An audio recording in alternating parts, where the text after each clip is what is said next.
নেশা সামগ্রী অ্যাসকফ সহ আটক 2 জন, ধৃতদের মধ্যে একজন স্কুল পড়ুয়া। লোকসভা নির্বাচনের কাজে নিয়োজিত কর্মীরা রাজ্যের বিভিন্ন জায়গায় যানবাহনে তল্লাশি চালাচ্ছে, উদ্ধার হচ্ছে বিভিন্ন নেশা জাতীয় জিনিস। শনিবার রাতে নিরাপত্তা রক্ষীরা বিশালগড় থানাধীন জাতীয় সড়কে অভিযান চালায়। সেই সময় সোনামুড়ার দিকে যাচ্ছিল একটি ইকো গাড়ি।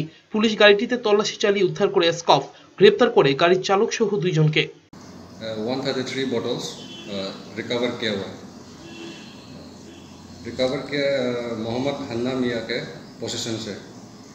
मोहम्मद हन्ना मियाँ सोनामुरा नूतन बाजार का है।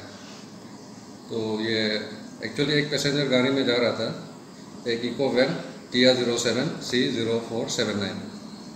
तो चेकिंग के समय SST टीम ने रिकवर किया 133 बोटल्स एस्कॉफ सिरप। माल का टोटल वैल्यू अगर 133 बोटल्स है तो एक बोतल का अभी मार्केट वैल्यू है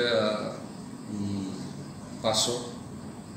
প্রতিনিয়ত এই ধরনের অভিযান জারি থাকবে বলে জানায় দায়িত্বপ্রাপ্ত পুলিশ। ব্যুরো রিপোর্ট, চ্যানেল 3 রাত।